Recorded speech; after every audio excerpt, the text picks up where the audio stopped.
لیکن ہم بلا وجہ ہی لوگوں سے اگر بیزار رہیں، کیوں؟ دل میں بوجھ ہے، عداوتیں ہیں، آپ یقین کریں دل ہو جائے نا صاف، نیند سکون کی آتی۔ دنیا میں سب سے زیادہ مطمئن وہ بندہ ہے اللہ نے جہاں رکھا ہے وہاں راضی ہے۔ چلو ایک بات بتاؤ مجھے، ہم جس قبیلے میں پیدا ہوتے ہیں وہ قبیلہ ہماری مرضی کا ہوتا ہے کہ رب کی مرضی کا؟ جلدی جلدی بتاؤ، اتنی دیر نہ کرو، کس کی مرضی ہوتی ہے؟ تو پھر جو قبیلہ اللہ نے میرے اور آپ کے لیے پسند کیا ہم کیوں نہیں پسند کرتے؟ جو دادا نانا چچا ماموں اللہ نے میرے لیے پسند کی، یہ رشتے اللہ نے بنایا ہے نا، تو ان سے آوازار ہے، تو ان سے تنگ ہے۔ وجہ جو اللہ نے تیرے لیے پسند کیا اسے پسند کر۔ حضرت ابراہیم ابن ادم رحمت اللہ علیہ ایک دفعہ مریدوں کے بیچ بیٹھے تھے تو آپ فرمانے لگے دنیا میں جو کچھ ہو رہا ہے میری مرضی سے ہو رہا ہے۔ بعض بندے پریشان بھی ہو جاتے ہیں جلدی کے، اتنا بڑا دعویٰ کر دیا ہے، تو آپ ہنس پڑے، فرمانے لگے اگلی بات بھی سن لو پھر کوئی تبصرہ کرنا۔ فرمانے لگے جو کچھ ہو رہا ہے میری مرضی سے ہو رہا ہے، کیونکہ میری وہی مرضی ہے جو میرے رب کی مرضی ہے۔ میں نے اپنی مرضی اپنے رب کی مرضی میں فنا کر دی۔ اب میری مرضی کوئی نہیں، سانو قید سجن دا گہنا ہے، او جنج رکھے ایسا اونج رہنا ہے۔ ہم نے چھوڑ دی اپنی مرضی، اپنا ہے ہی کچھ نہیں، ہم نے نہ کبھی قطرے پہ غور کیا اور نہ دریا دیکھا، بس جہاں تیری جھلک دیکھی وہیں ڈوب گئے۔ چھوڑ دو یہ اس نے یہ کیوں کر دیا؟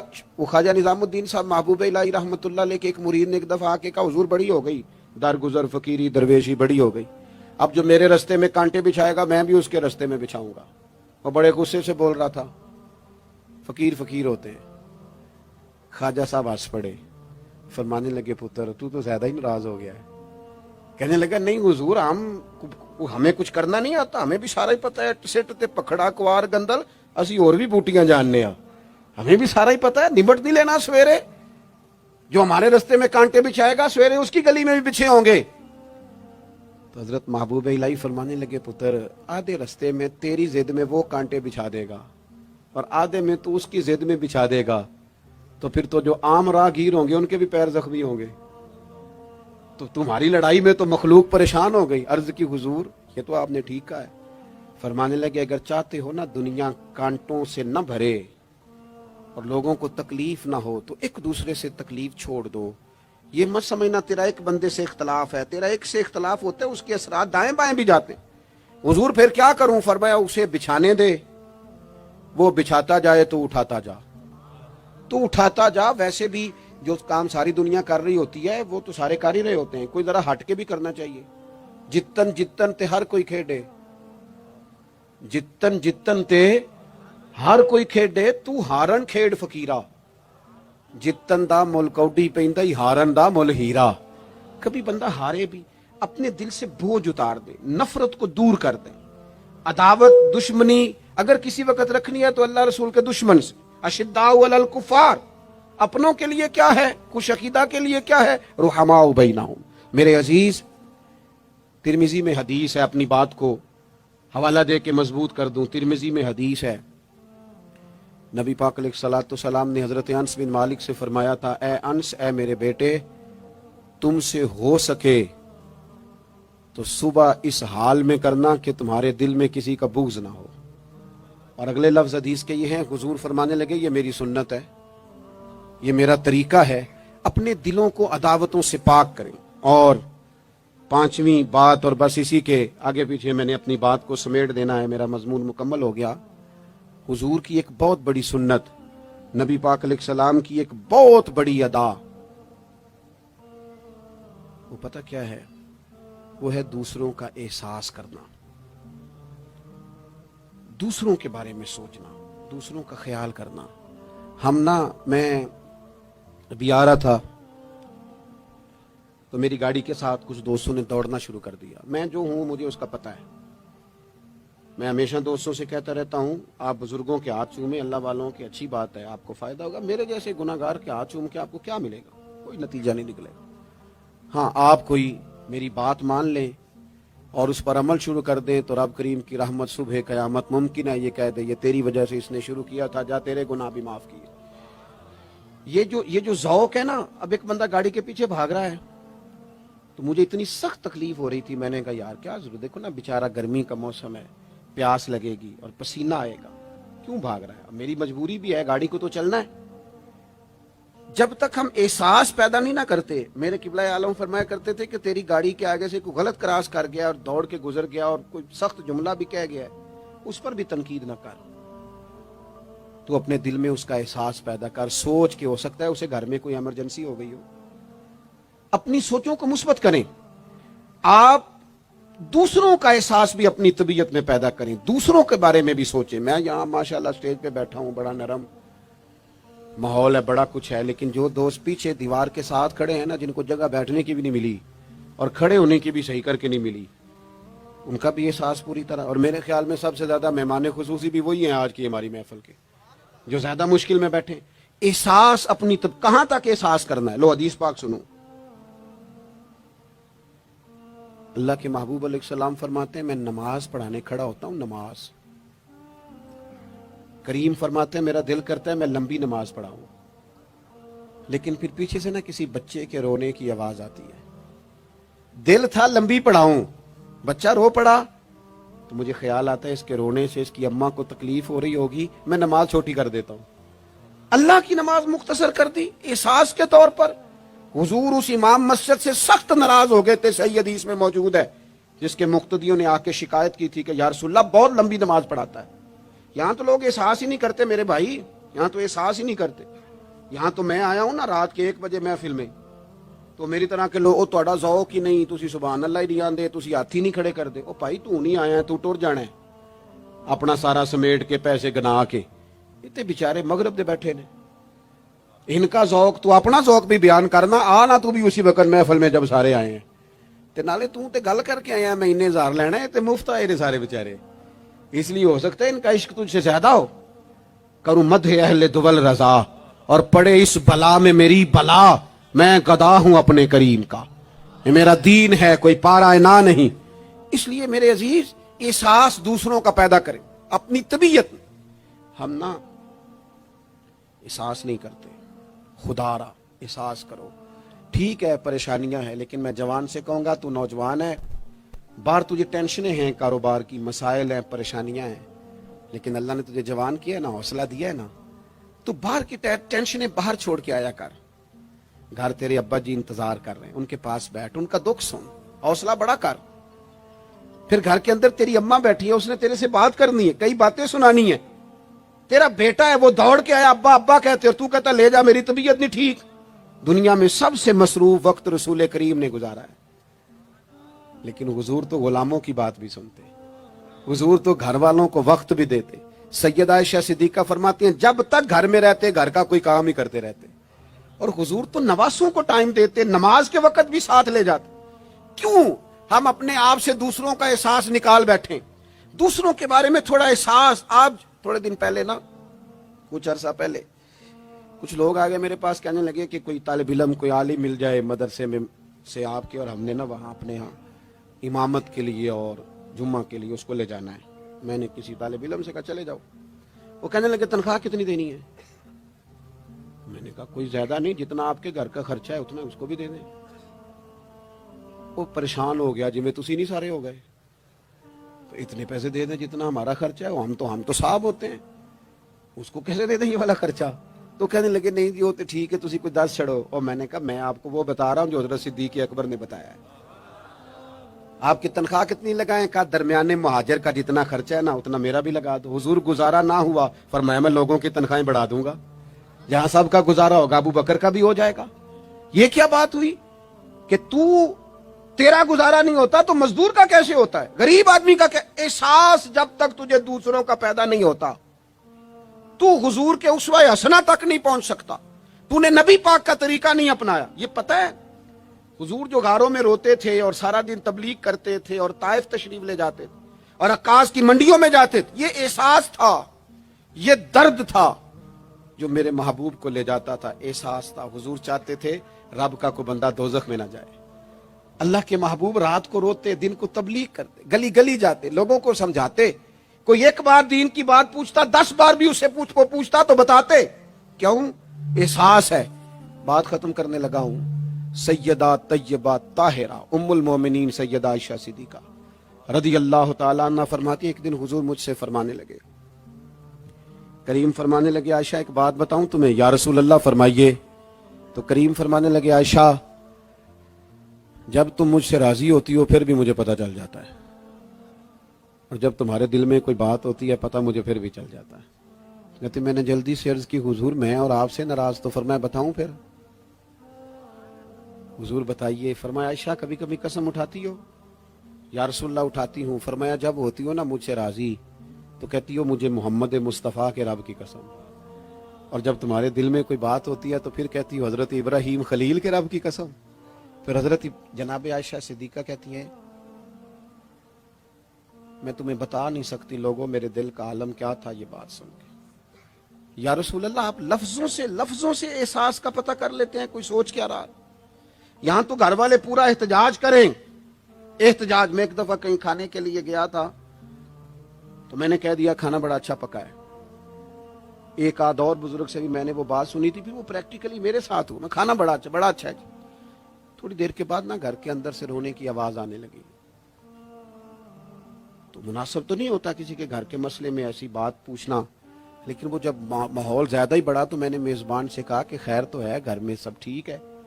تو کہنے لگے آپ کی وجہ سے رو رہے ہیں۔ میں نے کہا کہنے لگے آپ نے بڑی تعریف کی ہے نا، کھانا بڑا اچھا پکا ہے۔ تو میری بیوی ہے تو عزیزوں میں سے، پر وہ گھر غریب ہے۔ اس نے کہا 14-15 سال ہو گئے اس گھر میں کھانا پکاتے، آج تک نہیں کسی نے کہا اچھا پکا ہے۔ میں غریب کی بیٹی ہوں، آج وہ تعریف سنی ہے تو دل کسی اور طرف ہی چلا گیا ہے۔ اتنا بھی احساس نہیں جو صبح سے گرمی میں کھڑے۔ آپ کو پتا ہے نبی پاک نے کبھی کھانے میں نقص نہیں نکالا تھا۔ سیدہ عائشہ کہتی ہیں پسند ہوتا تو کھا لیتے ورنہ چھوڑ دیتے، کبھی عیب تو ہنڈیا پھینک دیتا۔ آنا گرمی میں تو بھی کھڑا ہونا، جہاں اماں کھڑی ہے، بیوی کھڑی ہے، بہنیں کھڑی ہیں، کھڑا ہونا 10 منٹ تو بھی۔ احساس ہی نہیں، صرف اپنا ہی پتا ہے۔ سیدہ عائشہ صدیقہ یہ حضور کا اسوہ حسنہ ہے۔ یہ طریقے اپناؤ زندگی میں، 4 5 8 چیزوں کو فقط سنت نہ سمجھو، یہ وسعت ہے حضور کے اسوہ نور میں۔ سیدہ عائشہ کہنے لگی، کریم فرمانے لگے تم قسم اٹھاتے حضرت ابراہیم کا نام لیتی ہو تو میں سمجھ جاتا ہوں۔ جناب عائشہ کہتی ہیں بس دل مچل گیا، کیفیت اور کی اور ہو گئی۔ میں نے کہا حضور پھر مجھے قسم ہو محمد عربی کے رب کی، میرے لبوں سے آپ کا نام ہی جاتا ہے، میرے دل میں آپ ہر وقت موجود رہتے ہیں۔ میرے عزیز کچھ باتیں آپ سے میں نے عرض کی، میں اپنی گفتگو کو بھی دیکھتا ہے جو بڑے مالدار ہوتے ہیں، اور ایسے لوگوں کو بھی دیکھتا ہے جو بیچارے ایک وقت کھاتے ہیں اور دوسرے وقت کے لیے پریشان رہتے ہیں۔ اپنی زندگی میں وہ صحت مند، توانا، خوب روح لوگوں کو بھی دیکھتا ہے، اور بیمار اور کمزور، ضعیف اور ناتواں لوگوں کو بھی دیکھتا ہے۔ اس کے ارد گرد ایسے لوگ بھی ہوتے ہیں جو بڑی خوش و خرم زندگی گزار رہے ہوتے ہیں، اور ایسے لوگ بھی ہوتے ہیں جو کسی وجہ سے پریشان، تکلیف میں گھٹے گھٹے سے ہوتے ہیں۔ انسان اپنے ماحول سے بھی سیکھتا ہے، معاشرے سے بھی سیکھتا ہے، اور پھر جب وہ لوگوں کے قریب جاتا ہے اور اپنے گھر سے اٹھ کر وہ لوگوں سے ملاقات کرتا ہے تو مختلف قسم کے مشورے، مختلف قسم کی آراء اور مختلف قسم کے مشیر اسے ملنا شروع ہو جاتے ہیں۔ ان ساری چیزوں کے ماحول میں انسان کی سوچیں پنپتی ہیں اور اسے بالیدگی کا موقع ملتا ہے، وہ باشعور ہونے لگتا ہے۔ پھر وہ کسی ایک جگہ ٹھہر جاتا ہے، بعض اوقات کسی مالدار کی طرف دیکھ کر پوری طرح رک جاتا ہے اور سوچتا ہے کہ نہیں میں پیسہ ہی کماؤں گا تو پھر ہی ٹھیک ہے۔ بعض اوقات کسی مشہور آدمی کو خوش قسمت سمجھ لیتا ہے اور پھر وہ کوشش کرتا ہے کہ جتنے بھی جتن کیے جائیں کسی بھی طریقے سے شہرت حاصل کی جائے۔ وہ اس طرح کر کے ہماری ملت کے جوان بھی، ہمارے لوگ بھی، پھر میں نے ایسے لوگوں کو بھی دیکھا ہے جو اگرچہ بہت بڑے کسی ادارے سے پڑے ہوئے تھے اور مالدار تھے اور وزادار تھے، اور انہوں نے یہ دیکھا کہ پاکستان میں آ کر یہاں پہنچ کر مجھے خدمت کا کام کرنا چاہیے، آئے اچھی نیتوں کے ساتھ آئے ہوں گے، کوئی ان کے پیچھے نیک مقاصد ہی ہوں گے، لیکن جب انہوں نے پاکستانی سیاست کا ماحول دیکھا نا تو پھر نہ ڈگریاں نہ تعلیم کچھ بھی نہیں، وہ جس طرح کا ماحول تھا اسی طرح کے بن گئے، روایتی ہو گئے۔ کسی نہ کسی کے پیچھے یوں ہی لوگ لگ جاتے ہیں اور طرز زندگی اختیار کرتے ہیں۔ ہمیں لگنا ہوتا ہے کسی نہ کسی کے پیچھے، ہم پیروی کرتے ہیں لوگوں کی، لوگوں کو دیکھتے ہیں، اس حساب سے ہم اپنے آپ کو مرتب کرتے ہیں۔ پھر میرے بھائیوں ایک مسئلہ اور بھی ہوتا ہے، انسانوں میں صرف خوبیاں نہیں ہوتی، عام انسانوں میں بشری کمزوریاں بھی ہوتی ہیں. ہم بعض اوقات کسی کے پیچھے چلتے ہیں تو تعریفوں کے پل باندھتے ہیں، محبتوں اور عقیدتوں کا لمبا چوڑا اظہار کرتے ہیں، پھر تھوڑا سا ٹائم گزرتا ہے اور تھوڑا سا قرب ملتا ہے تو پھر ہمیں اس بندے میں خامیاں نظر آنی شروع ہو جاتی ہیں. کورے ورک کتاب نہیں ہوندے، پتھر دل گلاب نہیں ہوندے، سجنا پہلو ہی سوچ کے لائیں پھر یاراں نال حساب نہیں ہوندے. سوچتے نہیں، سمجھتے نہیں، غور نہیں کرتے، جذباتی فیصلے کرتے ہیں. ماحول جذباتی ہے. یا آپ دیکھیں نا، میں کسی جگہ پہ پہنچتا ہوں تو رکنا، بیٹھنا، چلنا پھرنا دوست مشکل کر دیتے ہیں. 1 منٹ کے لیے کہیں کیمرہ بند نہیں ہوتا. آپ بڑے تھکے ہوئے بھی ہوں تو آپ صحیح کر کے کہیں بیٹھ نہیں سکتے کیونکہ آپ کے چاروں جانب تو کیمرہ چل رہا ہے. کیسے بیٹھے؟ نبی کی زندگی بہترین نمونہ ہے. ایک کامل اسوہ حسنہ تمہیں دیتے ہیں، کامل، مکمل. نبی پاک علیہ الصلوۃ والسلام کا جو وجود اطہر ہے نا، ایسا وجود اس کے اندر اللہ تعالیٰ نے ظاہری اور باطنی، یہ میں کسی جوش سے نہیں بول رہا، میں بڑی ہوش سے بات کر رہا ہوں. آپ سے بھی گزارش کرتا ہوں ہوش سے سننا. یہ بات میں درجنوں اور بیسیوں کتب کا نچوڑ آپ کے سامنے رکھ رہا ہوں. اللہ تعالیٰ نے نبی پاک علیہ الصلوۃ والسلام کے اندر ظاہری باطنی ساری خوبیاں بھر کے اپنے محبوب کو دنیا میں مبعوث فرمایا ہے. نہیں کھلا دیے، وہ جس راہ چل دیے ہیں کوچے بسا دیے. بعض لوگ ناراض نہ ہونا مجھ سے، بعض لوگ ہنستے ہیں، سونا نہیں ہنستے، ہنستے ہیں پر سونا. سیدہ طیبہ طاہرہ حضرت عائشہ صدیقہ فرماتی ہیں حضور مسکراتے تھے لیکن اس مسکرانے میں بھی عجیب وزاداری تھی. ہنستے تھے کھل کھلا کے نہیں ہنستے تھے، اس میں کہا نہیں لگتا تھا، آوازیں نہیں پیدا ہوتی تھی. یعنی سونا ہنس بھی جاتے تھے لیکن اس کے اندر بھی عجیب لطافت تھی. وہ کیسا ہنسنا تھا؟ صحابہ فرماتے ہیں حضور ہنستے، مقدس دانتوں میں سوراخ تھا، زیر لب مسکراتے. اور وہ جو حضور کے مقدس دانتوں میں مقدس سوراخ تھا نا، جب حضور ہنستے اس سے نور نکلتا اور مسجد نبی کی دیواریں بھی روشن ہو جاتی.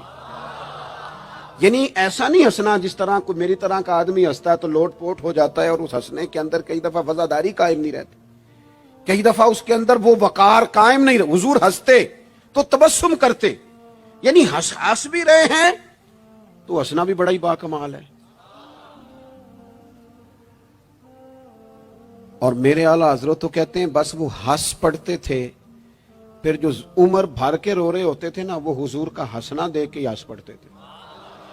گویا نا جہاں جہاں خزاں ہوتی تھی بہار آ جاتی تھی، جہاں جہاں دکھ ہوتے تھے سکھ آ جاتے تھے، جہاں جہاں بھی کوئی کمزوری ہوتی تھی خدا کہتے ہیں جس کی تسکین سے روتے ہوئے ہنس پڑے اس تبسم کی عادت پہ لاکھوں سلام. ایک تو ان کا ہنسنا بڑا باکمال تھا اور پھر یہ تھا کہ ان کا رونا بھی بڑا باکمال تھا، بڑا باکمال. یعنی وہ کبھی رو پڑے اور کبھی کریم کی آنکھوں میں آنسو آ جائیں اور کبھی ان کے چہرے پر افسردگی آ جائے تو یوں لگتا تھا کہ پھولوں نے کھلنا چھوڑ دیا ہے، کلیاں اپنی جگہ سے ہٹ گئی ہیں. سمندر نے کہا نہیں اب شور نہیں کرنا. یوں لگتا تھا کہ تتلیاں اپنی جگہوں پہ بیٹھ گئیں. جب وہ کبھی روتے تھے تو یوں محسوس ہوتا تھا کہ جیسے چاند کہتا ہے کہ نہیں اب میں نے نہیں کھل کے چمکنا، محبوب تو رو پڑے.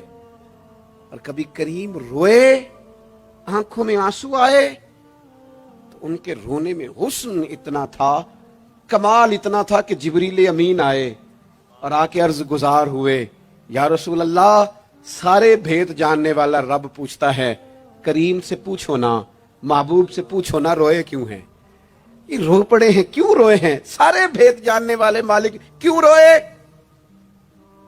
تو محبوب فرمانے لگے جبریل امت کا قیامت کا حساب، قیامت کی گرمی، اللہ تعالیٰ کا کرسی عدالت میں اپنی شان کے لائق جلوہ افروز ہونا، امت کی کمزوریاں، سستیاں، غفلتیں، ان کو یاد کر کے رو پڑا ہوں. غم امت نے نڈھال کر دیا ہے. حضرت جبریل بارگاہ ایزوی سے پیغام لائے محبوب کریم صلی اللہ تعالی علیہ وآلہ وسلم نے حضور روئے تو جب جبریل امین یہ پیغام لے کے لوٹتے ہیں تو رب کریم نے کیا فرمایا؟ آپ کی توجہ ہے میری بات پر؟ مالک کریم نے کیا فرمایا؟ وہ آیت نازل ہوئی جس کے بارے میں امام زین العابدین رضی اللہ تعالیٰ عنہ فرماتے ہیں قرآن میں سب سے امید والی آیت یہ ہے۔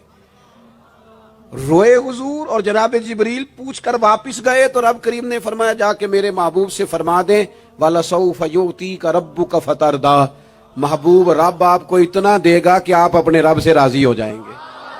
محبوب آپ کو راضی کریں گے، نہ روئیں، آپ کو راضی کریں گے آپ۔ اور حضور کیا فرماتے ہیں؟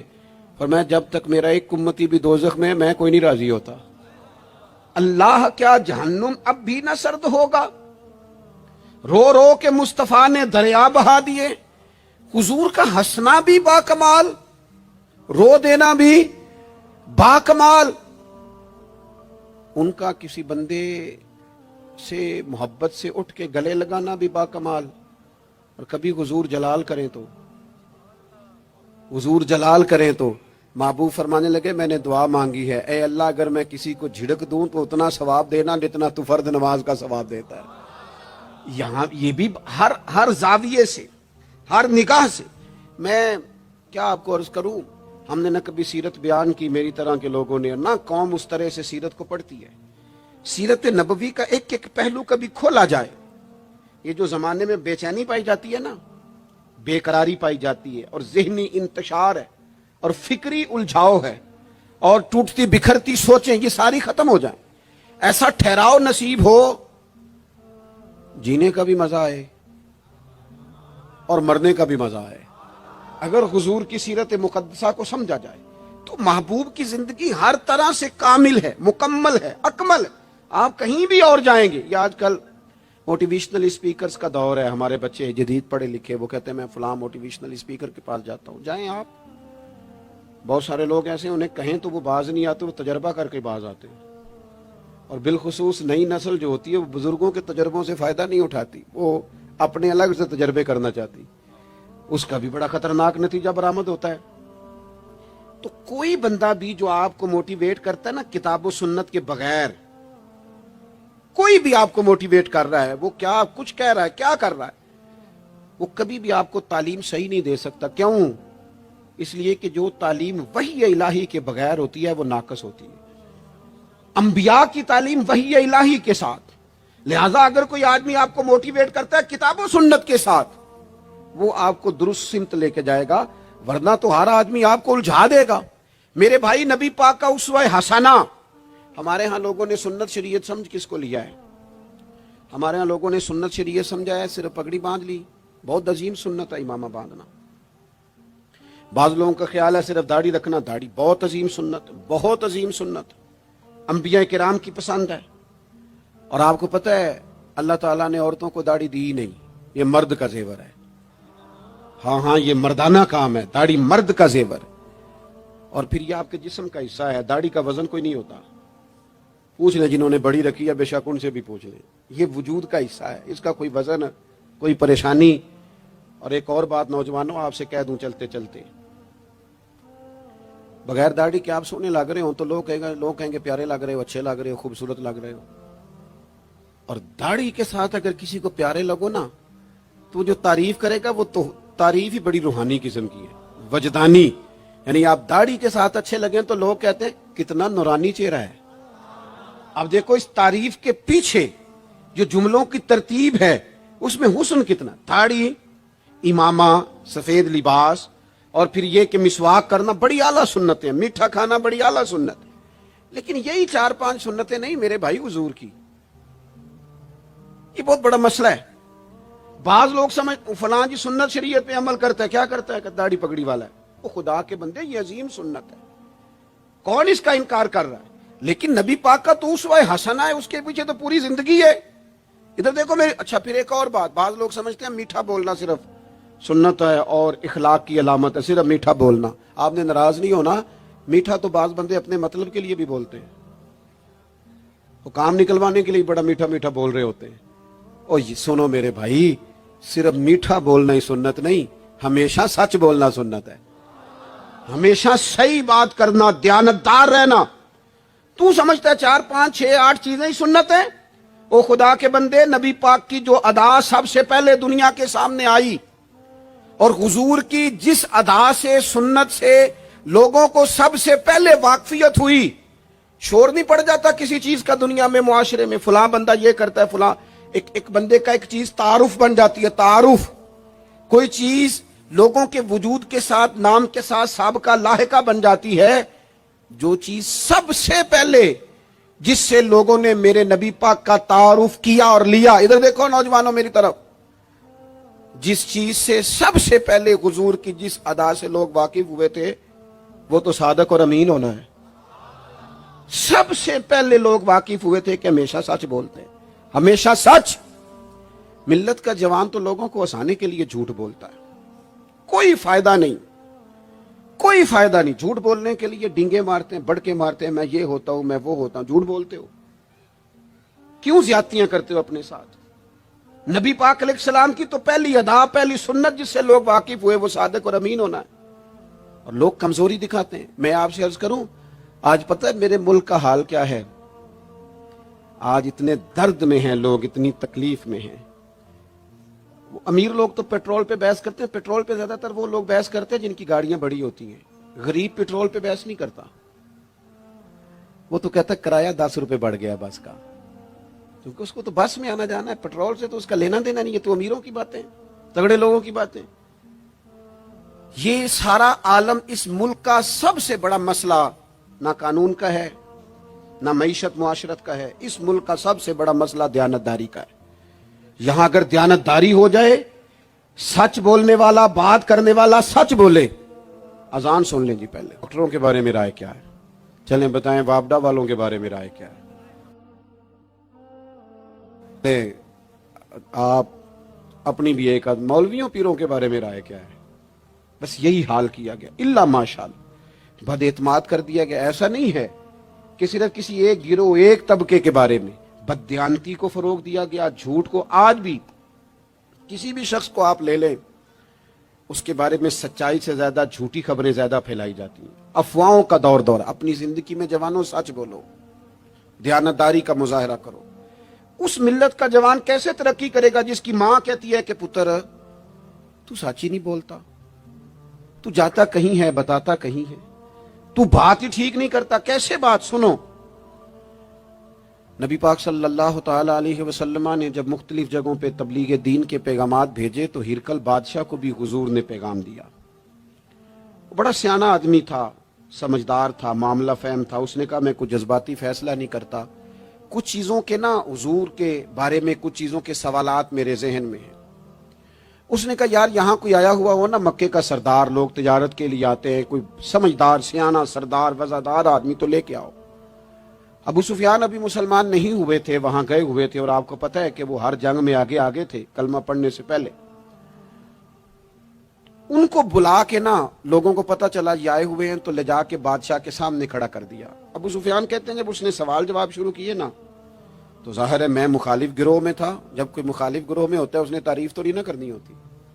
وہ صرف ہمارے ملک میں رواج ہے کہ لوگ جو پارٹی چھوڑ کے آ رہے ہوتے ہیں اس کی بھی تعریفیں کر رہے ہوتے ہیں، اور جدھر جا رہے ہوتے ہیں پھر اس کی بھی. اللہ جانے کیسے اپنے دل کو سمجھاتے ہیں، ضمیر کو مطمئن کرتے ہیں. اللہ ماشاءاللہ.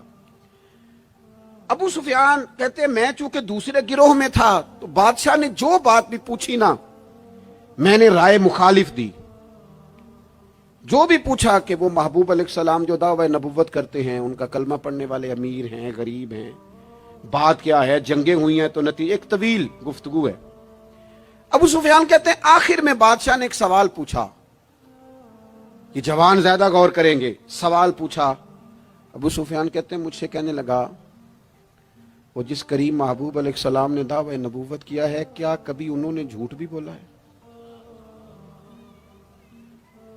ابو سفیان کہتے ہیں میں چپ کر گیا. ایک منٹ کے لیے میرے دل میں خیال آیا معاذ اللہ کہہ دوں بولا ہے. پھر میں نے سوچا یہ تو عرب کی وزاداری کے خلاف ہے کہ میں جھوٹ بولوں. اور پھر ابو سفیان کہتے ہیں میرے دل کے کونے سے آواز آئی میں کوئی اور بات کروں گا تو شاید کوئی تھوڑی دیر کے لیے سوچے، اور اللہ کے رسول نے جھوٹ بولا یہ تو مانے گا ہی کوئی نہیں، یہ تو مخالف نہیں مانیں گے، کافر مشرک نہیں مانیں گے.